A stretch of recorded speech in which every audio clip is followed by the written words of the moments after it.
नमस्कार मित्रों, स्वागत है आपका हिंदी भाषा कुंज में। मित्रों, आज हमारा चर्चा का विषय है प्रेमचंद के लेखन में यथार्थवाद। मित्रों, दुनिया में जितने भी साहित्यकार हुए हैं, लेखक हुए हैं, उनको मोटे तौर पर दो वर्गों में विभाजित किया जा सकता है। एक होगा आदर्शवादी लेखक और दूसरा यथार्थवादी लेखक।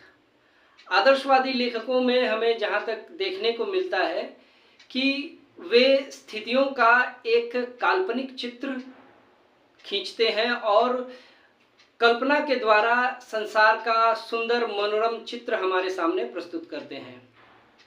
वे समस्याओं को ज्यों का त्यों रख देने में विश्वास नहीं रखते या जीवन को यथार्थ रूप में जैसा जीवन है उसको उसी यथार्थ को उसी रूप में दिखाने के वो पक्षधर नहीं हैं।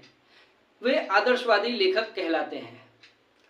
और दूसरे जो वर्ग में आते हैं वो यथार्थवादी लेखक हैं, यानी जो कहते हैं कि जीवन में हम जो सच्चाइयाँ देखते हैं, कड़वी सच्चाइयाँ, नंगी सच्चाइयाँ जो देखते हैं, उन नंगी सच्चाइयों का चित्रण साहित्य में भी होना चाहिए और वे उन सच्चाइयों को उसी रूप में रख देते हैं। इस कारण से यथार्थवादी और आदर्शवादी लेखकों में जो वैचारिक मतभेद दिखता है, यहाँ तक कि साहित्य के उद्देश्य को लेकर के भी उनमें एक मत भिन्नता देखने को मिलती है। यथार्थवादी लेखक साहित्य को उपयोगिता के साथ जोड़कर देखता है, वहीं आदर्शवादी लेखक जो है वो साहित्य में जो उपयोगिता है, उपयोगिता को भी एक टूल के रूप में वो यूज करते हैं। वे आनंद की उपयोगिता को सिद्ध करने लग जाते हैं, आनंद को भी उपयोगी बताने लग जाते हैं। तो आदर्शवादी लेखक मूलतः आनंद को साहित्य के उद्देश्य के अंतर्गत रखता है। साहित्य हृदय की वस्तु है, आनंद की वस्तु है। वहीं यथार्थवादी लेखक कहते हैं कि हृदय के आनंद की वस्तु होने के साथ साथ साहित्य वो उसका एक प्रयोजन भी है समाज के प्रति। वो केवल मनोरंजन का साधन नहीं है, अन्य मनोरंजन के साधनों से उसकी तुलना नहीं की जा सकती। उसका एक विशिष्ट स्थान है, वो समाज को दिशा देता है, इसलिए वो समाज के यथार्थ से मुंह नहीं चुरा सकता। और इन कारणों से यथार्थवादी और आदर्शवादी लेखकों में हमें द्वंद्व देखने को मिलता है, एक दूसरे के मतों के वो पक्ष में नहीं होते हैं।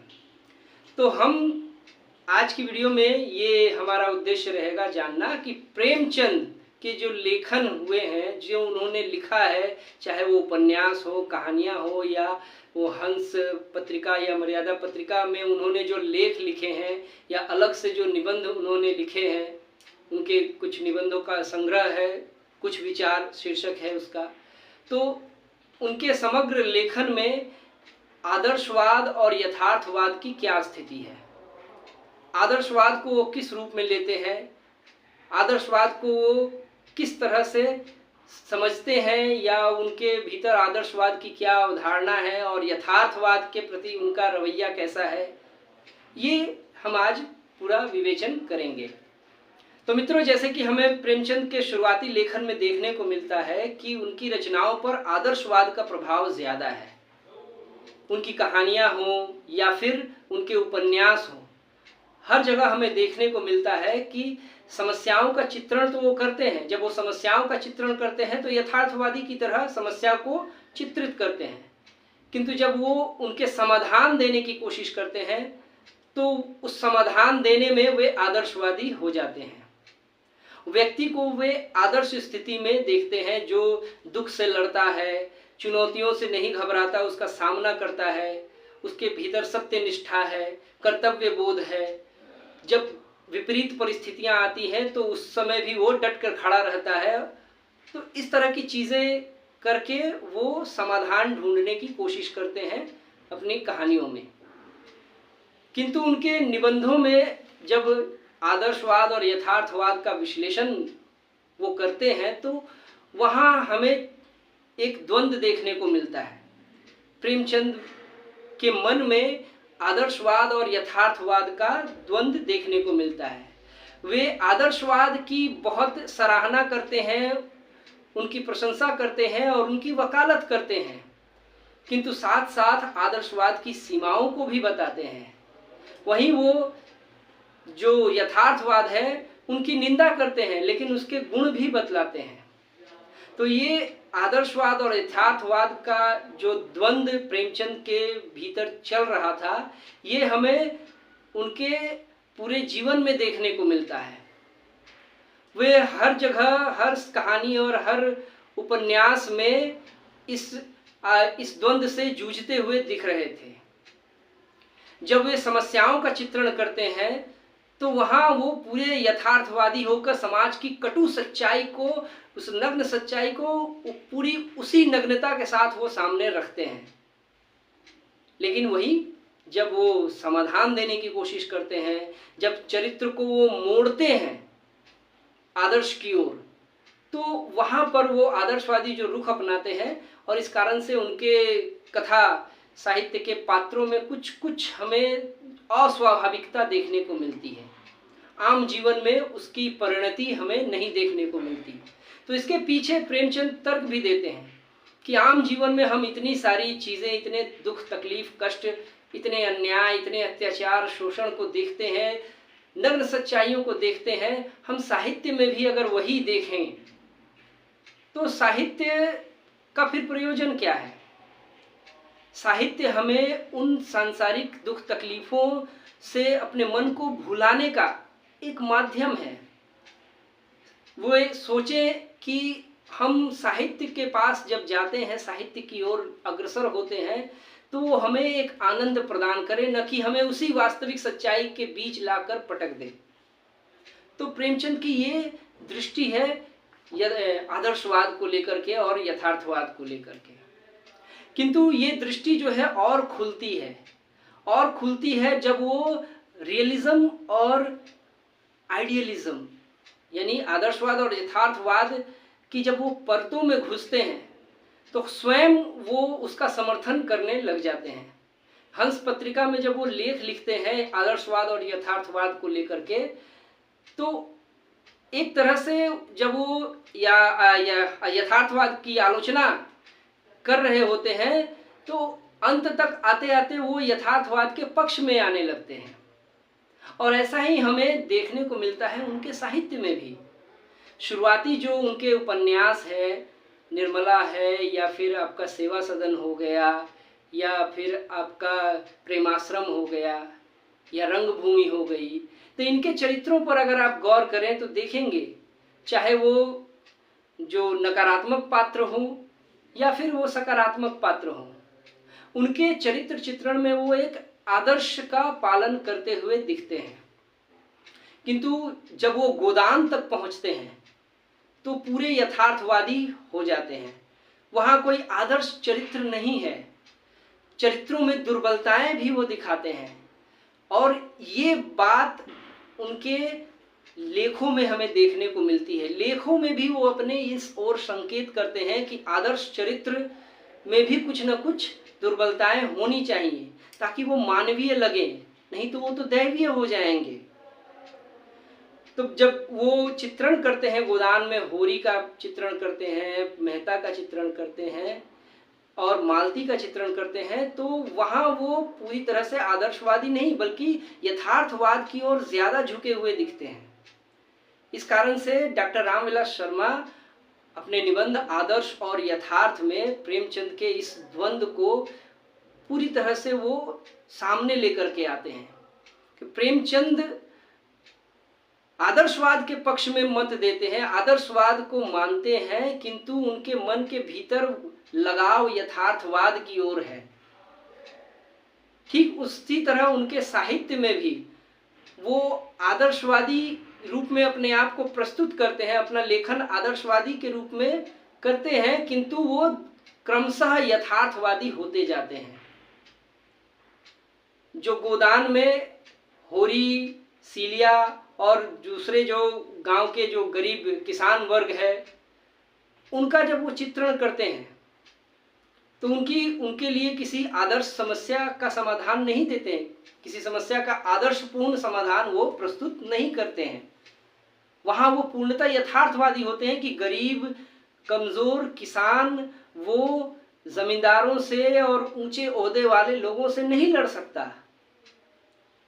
उसकी छोटी सी इच्छा ही उसकी पूरे पतन का कारण बन जाती है और पूरा शोषण तंत्र उसके सामने आ खड़ा होता है। तो इस तरह से हम देखते हैं कि प्रेमचंद यथार्थवाद को जिस तरह से वो शुरुआत में नेग्लेक्ट करते हैं, यथार्थवाद की तुलना में आदर्शवाद को प्रेफर करते हैं, क्रमशः वो यथार्थवाद की ओर झुकते चले जाते हैं। उनकी कहानी चाहे कफन हो या पूस की रात हो या ठाकुर का कुआं हो, ये जो है वो यथार्थवादी कहानियां हैं, इनमें आदर्श स्थिति नहीं है। पूस की रात में गरीब किसान को खेती छोड़नी पड़ती है। किसान जो है अब वो खेतीहर न रह करके अब वो मजदूर बनने की ओर बढ़ रहा है। इस समस्या को वो चित्रित करते हैं, कोई आदर्शवादी समाधान नहीं देते। वहीं कफन कहानी जो है, कुछ लोगों का, कुछ विद्वानों का मत है कि वो बहुत ज़्यादा ही यथार्थवादी है। उसमें यथार्थ इस रूप में, इतने नंगे रूप में उन्होंने प्रस्तुत किया है। और गौर करें तो देखेंगे कि ये प्रेमचंद के लेखन के अंतिम वर्ष हैं, 1934, 35, 36। इस समय प्रेमचंद जो रचनाएं कर रहे थे वो यथार्थवाद के ज्यादा निकट था।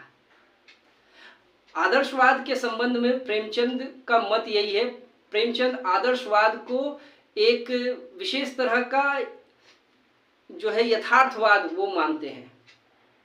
वो कहते हैं कि जब हम देखते हैं सच्चे यथार्थ से, जब हम उसका हमारा मतलब होता है, वो कहते हैं कि सच्चे यथार्थ से हमारा मतलब ये है कि जो निर्मल हो, निष्पाप हो, और ये जो ऊपरी यथार्थ है, ये ऊपरी यथार्थ के नीचे छुपा हुआ है, उसी को हम कहेंगे, उसी सच्चे यथार्थ को हम आदर्श कह सकते हैं। यानी वो आदर्श और यथार्थ के बीच के जो गैप्स हैं, उन गैप्स को वो फिलअप कर रहे हैं। आदर्शवाद को, आदर्श को वो यथार्थ के निकट ला रहे हैं। वे आदर्श को सच्चा यथार्थ कह रहे हैं। यानी जो हमारी नग्न सच्चाइयां हैं समाज की, हमारी व्यवस्था की, उन नग्न व्यवस्थाओं में जो सत्य हम देख रहे हैं, जब वो साहित्य में आता है तो थोड़ा भिन्न होकर, थोड़ा कटा छटा होकर के आता है, लेकिन वो उस सच्चाई को और भी ज्यादा गहराई से प्रस्तुत करता है। वो ज्यादा संवेदना को जगाता है, जुगुप्सा पैदा नहीं करता। हालांकि शुरू में वो यथार्थवाद को लेकर के उतने पॉजिटिव नहीं थे। उनको लगता था कि यथार्थवाद में ये कमी है कि उसमें अति हो जाती है। यथार्थ के नाम पर लोग एकदम वर्णन ज्यों का त्यों, जीवन में जिस तरह से है वैसे ही ज्यों का त्यों वर्णन कर देते हैं। इस कारण से एक विभत्स दृश्य प्रस्तुत होता है, विभत्सता आती है, जुगुप्सा पूर्ण हो जाता है यथार्थ। तो इसके वो खिलाफ हैं, किंतु वो पूर्णतः यथार्थवाद के खिलाफ नहीं है। यथार्थवाद उनके साहित्य में हमें शुरू से देखने को मिलता है, चाहे वो सेवा सदन ही हो। सेवा सदन का पहला वाक्य ही है पूर्ण यथार्थवाद का उदाहरण,